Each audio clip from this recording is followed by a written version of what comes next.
আসসালামু আলাইকুম হুজুর। ওয়ালাইকুম আসসালাম। হুজুর কেমন আছেন আপনি? আলহামদুলিল্লাহ ভালো আছি, আপনি ভালো আছেন? আলহামদুলিল্লাহ আমিও ভালো আছি। হুজুর, আপনাকে আমার খুব ভালো লাগে। আপনি কত সুন্দর করে কোরআন তেলাওয়াত করেন। দেখুন আমাদের এলাকাটা আগে কেমন ছিল, এলোমেলো।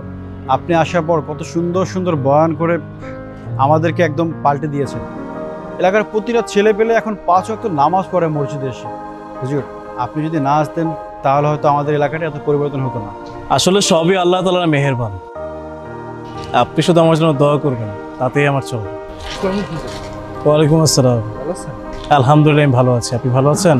জি আলহামদুলিল্লাহ ভালো আছি। হুজুর যদি কিছু না মনে করতেন তাহলে একটু কথা বলতাম। আজকে রাতে আমার বাসায় আপনার দাওয়াত যদি কবুল করতেন তাহলে খুব খুশি হতাম।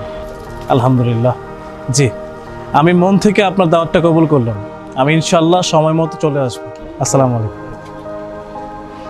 হুজুর, আমি আসি, মসজিদে দেখা হবে। জি ইনশাআল্লাহ। আসসালামু আলাইকুম। ওয়ালাইকুম আসসালাম।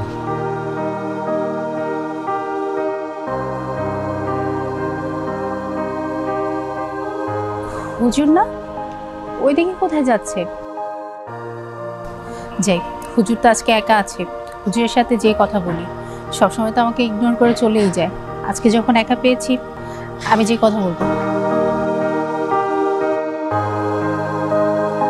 হুজুর আসসালামু আলাইকুম। জি ওয়ালাইকুম আসসালাম। হুজুর আপনি কি আমাকে পছন্দ করেন?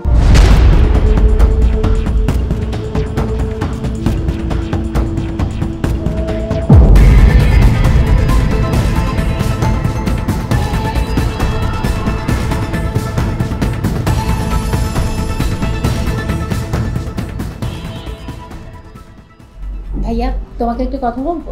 হ্যাঁ বল। আমি যখন কালকে রাস্তা দিয়ে হেঁটে যাচ্ছিলাম না, আমাদের এলাকার যে মৌলবীটা ওনাকে দেখলাম, অনেক লোক ওনাকে ইনভাইট করতেছে বাড়িতে খাওয়ানোর জন্য। তো আমি ভাবলাম তুমি যদি কিছু মনে না করো আমাদের বাড়িতে ইনভাইট করো না, একদিন এসে আমাদের বাড়িতে খাবে। আরে এখানে মনে করার কি আছে? এটা তো তুই ভালো কথা বলেছিস, আমার তো এই কথাটা মাথায় ছিল না। আচ্ছা ঠিক আছে, তুই যখন বলছিস একটা কাজ করি, রাতে মৌলভী সাহেবকে গিয়ে দাওয়াত করে আসি, কালকে দুপুরে আমাদের এখানে খাবে। আচ্ছা ঠিক আছে।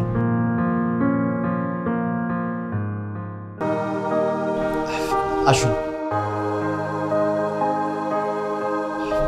আপনি এখানে বসুন, আমি খাবারের ব্যবস্থা করছি।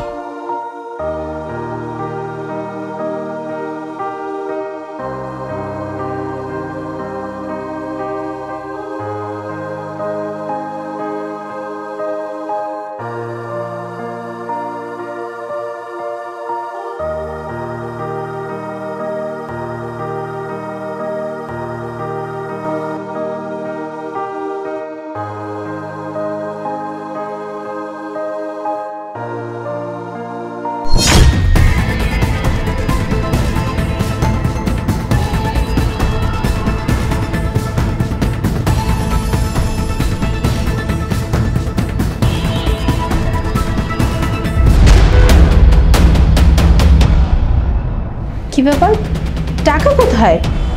তার মানে কি টাকাটা উনি নিয়ে নিয়েছে? না না, ভাইয়ের সাথে কথা বলতে হবে।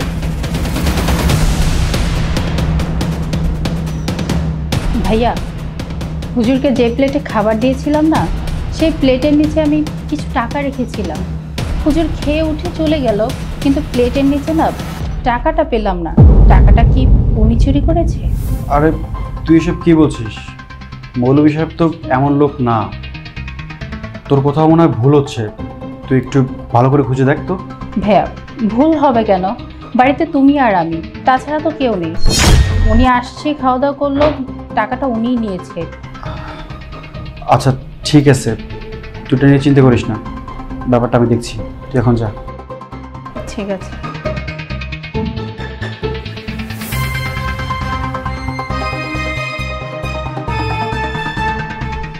ভাইয়া আজকে 1 বছর হয়ে গেল, এলাকাতে তেমনভাবে মৌলভী সাহেবকে দেখিও না। তুমি একটা কাজ করো না, আজকে বিকেলে আমাদের বাড়িতে নিয়ে আসো। তাছাড়া 1 বছর হয়ে গেছে, আমাদের মধ্যে তো একটা ভুল বোঝাবুঝি আছে, এটা ক্লিয়ার করা দরকার। হ্যাঁ বোন, তুই একদম ঠিক বলছিস। আসলে ভুলটা তো আমাদেরও হতে পারে, বল। ওই দিন মৌলভী সাহেব তো খারাপ কিছু নাও করতে পারত। আমাদের উচিত ছিল মৌলভী সাহেবের একটা খোঁজ খবর নেওয়া। 1টা বছর হয়ে গেল, তার কোনো খোঁজ পাইনি। বা তাকে আমরা আমাদের বাসায় দাওয়াতও দিইনি। এক কাজ করি, মৌলভী সাহেবকে আজকে রাতে আমাদের বাসায় দাওয়াত করি। আচ্ছা ঠিক আছে।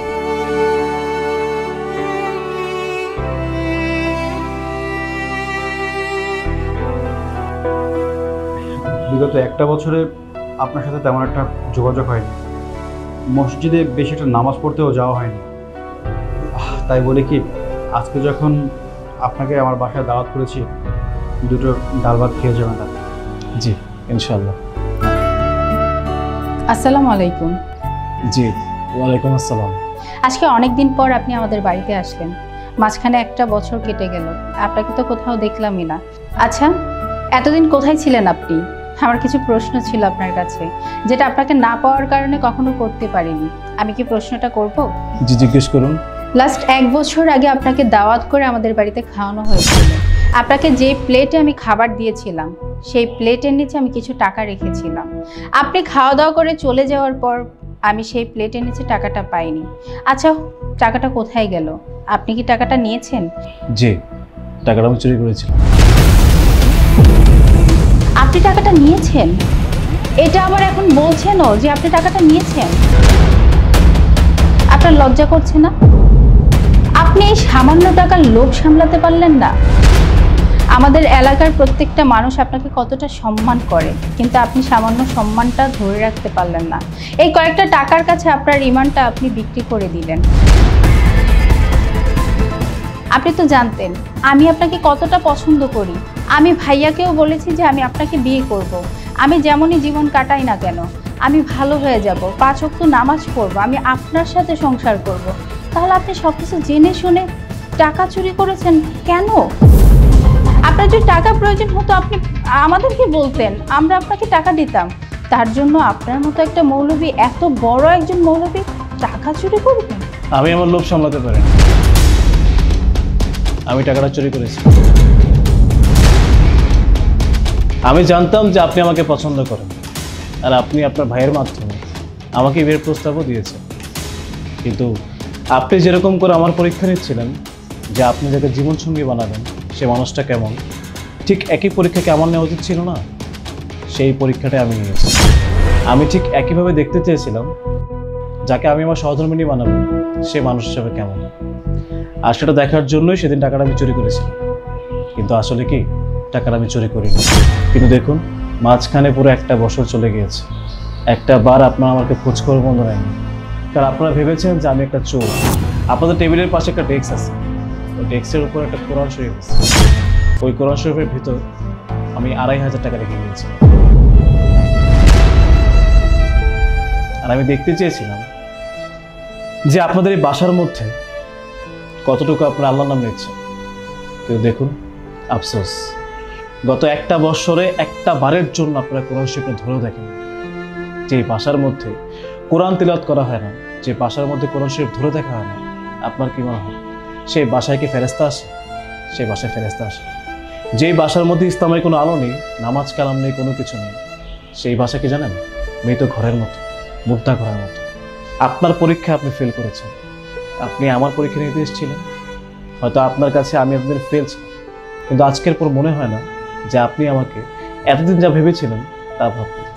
আপনি আমাদের ক্ষমা করবেন, আমরা না বুঝে আপনাকে এত বড় একটা ব্লেম দিলাম, যেটা একদম উচিত হয়নি। আর ঠিকই বলেছেন, গত 1 বছর ধরে কোরআন শরীফে আমরা কেউই হাত দেইনি, আর আমরা তো ঠিকমতো নামাজও পড়ি না। শুধু শুধু আপনাকে অপমান করলাম, আপনি ক্ষমা করবেন আমাদেরকে। আর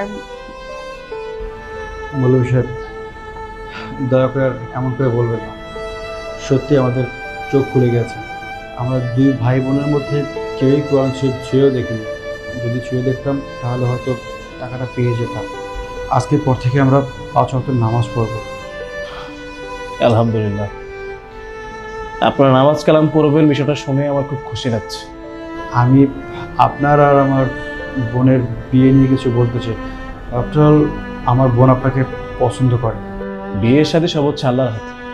সে যখন যার সাথে কপাল লিখে রেখেছে সেই তার জীবন সঙ্গী হবে। যদি আমার নসিবে আল্লাহ তাআলা আপনাকে লিখে রাখে, তাহলে আপনি আমার জীবন সঙ্গী হতে পারেন। সেটা সম্পূর্ণ আল্লাহর ইচ্ছা। আর এতক্ষণ যাবৎ আমি আপনার দিকে তাকিয়ে কথা বলেছি। আসলে সবগুলো কথা আপনার দিকে তাকিয়ে না বললে হয়তো আপনাকে বুঝতে পারতাম না বা নিজে বুঝতে পারতাম না। এতক্ষণ আপনার দিকে তাকিয়ে কথা বলেছি, এটা ইসলামিক দিক থেকে আমার জন্য গুনাহ হয়েছে, আমার চোখের জন্য গুনাহ হয়েছে। আপনি প্লিজ আমায় ক্ষমা করবেন।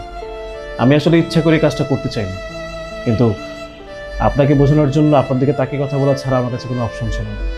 5 ওয়াক্ত নামাজ কালাম করবেন আর কোরআন শরীফটা পড়বেন, দেখবেন যে মন ভালো থাকবে, মনের মধ্যে কোনো বিবাদ থাকবে না, কোনো চিন্তা থাকবে না মাথায়, সব কিছুই ভালো লাগবে।